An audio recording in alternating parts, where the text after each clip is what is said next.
جماعت کی بنیاد رکھی گئی تھی، اس لیے کہ 1967 میں اس وقت پاکستان کے اوپر ایک آمر مسلط تھا، آمریت کے تحت لوگوں کی آواز دبائی جا رہی تھی، نہ قلم آزاد تھا، نہ زبان آزاد تھی، نہ سیاسی کارکن کو سیاست کرنے کا اختیار تھا۔ اس وقت چند خاندان بلکہ 17 خاندان پاکستان کی دولت پہ قابض تھے۔ اس وقت جاگیرداروں کے ہاتھوں اس ملک کا دہقان مجبور ہوا پڑا تھا، اور جو انڈسٹریلسٹ تھا اس نے مزدور کی زندگی کو اجیرن بنا دیا تھا۔ جب چاہتا تھا کسی کو مزدوری دیتا تھا، اور جب چاہتا تھا اس کو دھکا دے دیتا تھا، کوئی تحفظ نہیں تھا، اور پاکستان ان حالات کا شکار تھا۔ اور میرے قائد نے، شہید ذوالفقار علی بھٹو نے، اس وقت جب پارٹی کی بنیاد رکھی تو انہوں نے پاکستان کے نوجوان کو، پاکستان کے دہقان کو، پاکستان کے مزدور کو، اس ملک کے تمام طبقات کو ان کے حقوق کی یاد دہانی کرائی، یقین دلایا کہ میں وہ انقلاب لاؤں گا جو پاکستان کے ایک ایک فرد کو، جو پاکستان کی ہر طبقے کو انشاءاللہ تعالیٰ اس کے حقوق لا کے دے گا۔ اور پھر تاریخ نے دیکھا کہ بھٹو شہید نے بڑے بڑے جاگیرداروں کے تختے اٹھ دیے اس ملک کے اندر، بڑے بڑے جاگیرداروں نے، بڑے بڑے سرمایہ داروں نے بھٹو شہید کے خلاف انہوں نے اکٹھے ہو کے کوششیں کی، لیکن تاریخ شاہد ہے کل بھی بھٹو زندہ تھا، آج بھی بھٹو زندہ ہے۔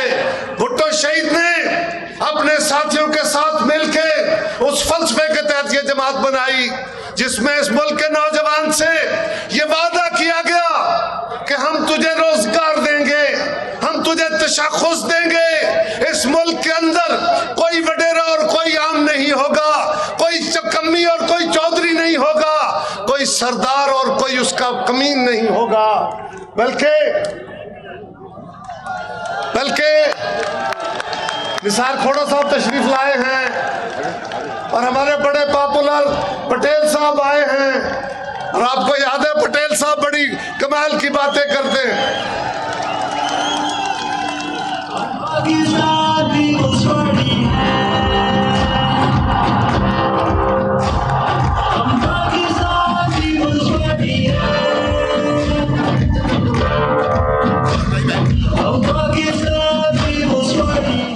تو میں عرض کر رہا تھا کہ بھٹو شہید نے اس جماعت کی بنیاد رکھتے ہوئے جو وعدے کیے وہ اس ملک کے حاری کے ساتھ، اس ملک کے کسان کے ساتھ، اس ملک کی اقلیتوں کے ساتھ، کہ یہ ملک جتنا کسی امیر اور جاگیردار کا ہے اتنا ہی حاری اور مزدور کا ہے، یہ ملک جتنا کسی ایک مذہب کے ماننے والے کا ہے دوسرے مذہب کے ماننے والے کا بھی اتنا ہی ہے، یہ کسی ایک کی جاگیر نہیں۔ اور پھر بھٹو شہید نے خالی وعدے نہیں کیے تھے، انہوں نے اس کی عملی تعبیر کی تھی۔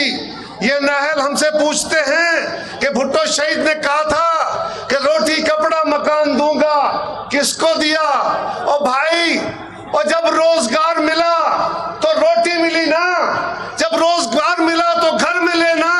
شہید بھٹو کے دور میں ملک کے اندر چند ہزار لوگ بے روزگار رہ گئے تھے، اور آج اس ملک کے اندر پھر وہی صورتحال ہے، آج پھر پاکستان انہی شکنجوں کے اندر ہے، آج ملک کے اوپر پھر آمریت ہے، آج ملک کے اندر پھر اس ملک کا نوجوان بے روزگار ہے۔ جب سے یہ حکومت آئی ہے 2 کروڑ سے زائد لوگ غربت کی لکیر سے نیچے ہو گئے ہیں، آج پھر امیر کی دولت میں اضافہ ہو رہا ہے، غریب کی غربت میں اضافہ ہو رہا ہے۔ اور کون سا نظام دے رہے ہو؟ عمران خان، تم کہتے ہو میں مدینے کی ریاست بناؤں گا، ارے خدا کے بندے، مدینے میں جھوٹ بولنا جرم تھا اور تیرے لیے سچ بولنا جرم ہے، اس لیے کہ تو یو ٹرن خان ہے، تیری تو پالیسی یو ٹرن ہے، تو ہر وعدہ کر کے جھوٹ بولتا ہے۔ اور آج تو پاکستان کے اندر، خان صاحب کہتے تھے کہ میں پاکستان کے اندر اعلیٰ قانون بناؤں گا، آج پارلیمان بے وقار ہے، آج اس ملک کے اوپر چند لوگوں کا قبضہ ہے، ہر بندے کی پگڑی اچھالنا ان کا کمال ہے۔ اور اگر تم سمجھتے ہو کہ یہ فسطائی نظام طاقت کے زور پہ نیب کے ذریعے پاکستان کے نوجوانوں کو، اس ملک کے عام آدمی کو تم روک سکو گے تو یہ ممکن نہیں ہے۔ میرے جالو، آج پیپلز پارٹی نے اس ملک کے مسائل کا سامنا کرنے کے لیے وہی فلسفہ لے کے اٹھنا ہے۔ آلریڈی چل رہے ہیں، لیکن آج بھٹو شہید کے قدموں میں کھڑے ہو کے، آج بی بی شہید کے ویژن کے ساتھ لے کے، یہی ایک واحد راستہ ہوگا کہ ہم پاکستان کو ان مسائل سے نکال سکیں۔ جب پاکستان میں مہنگائی ہوتی ہے تو کہتے ہیں عالمی حالات ایسے ہیں کہ ہم مجبور ہیں۔ ارے عمران خان، یہ کون سی عالمی حالات ہیں کہ اس ملک کے امیروں کی دولت بڑھ رہی ہے اور غریبوں کی غربت بڑھ رہی ہے؟ یہ کیسے ممکن ہے؟ یہ کیسے ممکن ہے کہ ہم مان لیں کہ صرف عالمی حالات ایسے ہیں؟ ارے تیل کے حالات تو چلو جو صحیح، ارے چینی کے حالات تو وہ نہیں ہے نا۔ چینی تو باہر سے نہیں منگوا رہے ہو، وہ تو پاکستان کے اندر آپ کہتے ہو ہمارے پاس سٹاک موجود ہیں۔ آج اگر تمہاری بات میں ذرا بھی سچ ہوتا تو ہم مان لیتے کہ ہاں پاکستان کو عالمی حالات کی بدولت مہنگائی کا سامنا ہے، لیکن اس وقت اس نااہل حکومت نے، اس نکمی حکومت نے اور اس نکھٹوؤں کے ٹولے نے پاکستان کو جس حالت میں کھڑا کر دیا، آج پاکستان کی خود مختاری پھر کمپرومائزڈ ہے اور آج پاکستان IMF کے شکنجے میں ہے۔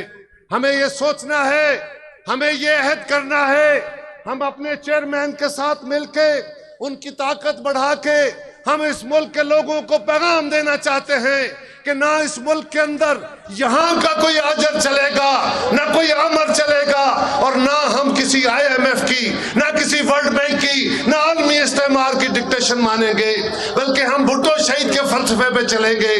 اور آج میرے ساتھیوں، پاکستان میں پھر دہشت گردی عروج پہ ہے۔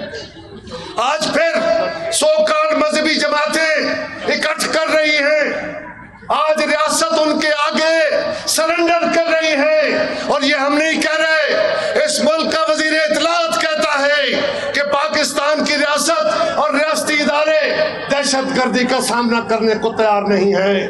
یاد رکھو، بھٹو شہید نے 1967 میں کہا تھا آج کے دن کہ اگر اس ملک کے اندر سیاست کے رستے روکے گئے تو پھر دہشت گردی ہوگی، انتہا پسندی ہوگی، اور آج 54 سال کے بعد ہم ان بیجوں کا، ہم ان پودوں کا پھل کھا رہے ہیں جو ہم تاریخ میں لگاتے رہے۔ اور آج پاکستان پیپلز پارٹی کو اپنی یہ تاریخی ذمہ داری نبھانی ہے۔ جس طرح بھٹو شہید انتہا پسندی کے سامنے کھڑے ہوئے تھے، جس طرح وہ عالمی استعمار کے سامنے کھڑے ہوئے تھے، بی بی شہید کھڑی ہوئی تھی، یہ صرف پیپلز پارٹی ہے جو اس ملک کو مذہبی انتہا پسندی سے بچا سکتی ہے۔ یہ جو مذہب کے نام پہ ٹھیکیداری کرتے ہیں، ارے اس ملک میں مذہب کو کوئی خطرہ نہیں ہے۔ اس ملک میں نبی کریم صلی اللہ علیہ وسلم کی ذات کو، ان کی عظمت کو، ان کی حرمت کو کوئی خطرہ نہیں ہے۔ یہ جو ڈگڈگیاں بجاتے ہیں، بنیادی طور پہ یہ اس ریاست کی طاقت کے اندر سے اپنا شیئر لینا چاہتے ہیں۔ ان کے پاس کوئی منشور نہیں ہے، عوام کے مسائل کا حل نہیں ہے، ان کے پاس کوئی معاشی نظام نہیں ہے۔ یہ صرف لوگوں کو جذباتی کر کے، ان کے جذبات سے کھیل کے اور ان سے ذریعے ووٹ لینا چاہتے ہیں۔ یہ پاکستان کی اکانومی اور مذہب کی اکانومی میں سے اپنا شیئر لینے کے لیے سارے تردد کرتے ہیں۔ ہم ان کو مسترد کرتے ہیں، اور پیپلز پارٹی کے جالو، ہم سب نے پورے پاکستان میں اپنے رینکس کو بھی ٹھیک کرنا ہے، اپنے پارٹی کی تنظیموں کو بھی ٹھیک کرنا ہے، اپنے چیئرمین کا ہاتھ مضبوط کرنا ہے۔ ہم نے بی بی شہید کے حوصلے کے ساتھ، ہم نے بھٹو شہید کے ویژن کے ساتھ آگے بڑھنا ہے، اور اس ملک میں ان استعماری طاقتوں کو، ان IMF زدہ، یہ PTIMF کی حکومت کا خاتمہ کرنا ہے۔ اور آخر میں یہ بھی گزارش کر لوں، ابھی میرے چیئرمین تشریف لانے والے ہیں، ان سے پہلے کر لوں۔ ہم چلے تھے. یہ پیپلز پارٹی ہے جس نے جب عمران خان کی حکومت آئی ہم نے پاکستان کی سیاسی طاقتوں کو کہا کہ اس ملک سے اس کی جان چھڑاؤ، کیونکہ جب عمران خان مسلط ہوا ہے یہ ملک کو دن بدن بربادی کی طرف لے کے جائے گا. لیکن ہمارے ساتھی نہیں مانے، اور پھر تاریخ نے دیکھا کہ ہم اپنے زخم بھول کے، اپنے ساتھ ہونے والی زیادتیاں بھول کے ہم نے ساری سیاسی جماعتوں کو، اپوزیشن کی جماعتوں کو اکٹھا کیا. بلاول بھٹو صاحب نے اپنے ہاں کانفرنس کر کے ساری جماعتوں کو اکٹھا کیا اور پی ڈی ایم بنائی. جب پی ڈی ایم بنی، جب بلاول بھٹو نکلا، اس کے ساتھی نکلے، اس ملک کے جمہور پسند نکلے، تو حکومت لرزنے لگی. چند جلسے ہوئے تھے کہ حکومت باولی ہو گئی، اور پھر ہمارے ساتھیوں نے کہا کہ بائی الیکشن نہیں لڑنے، بائی الیکشن نہیں لڑنے، بائیکاٹ کرنا ہے. تو ہم نے انہیں کہا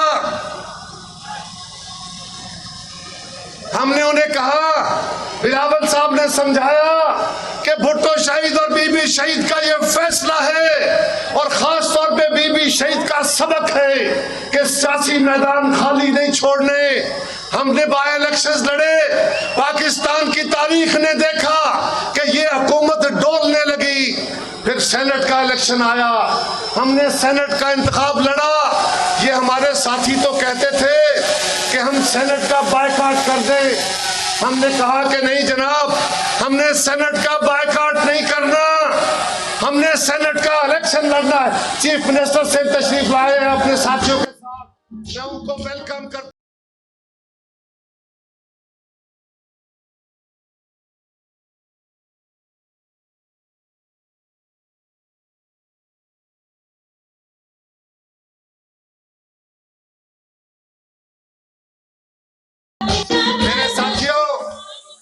سید سبت حسن صاحب تشریف لائے ہیں، سینٹرل سیکریٹریٹ کے انچارج، اپنے ساتھیوں سے ان کو بھی ویلکم کرتا ہوں.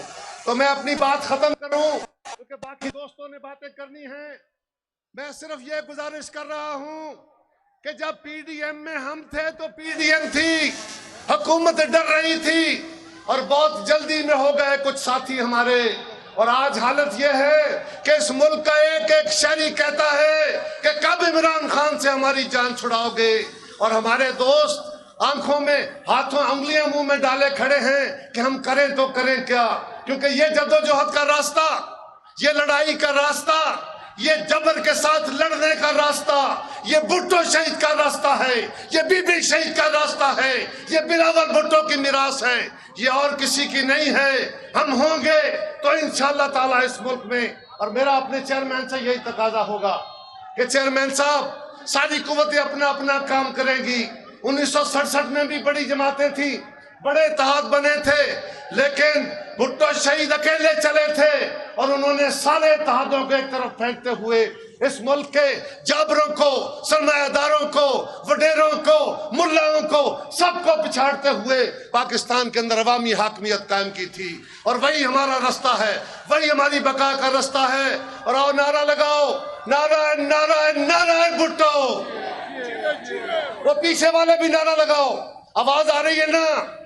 نعرہ نعرہ نعرہ بھٹو، نعرہ نعرہ نعرہ بلاول، نعرہ نعرہ نعرہ بلاول. بہت شکریہ.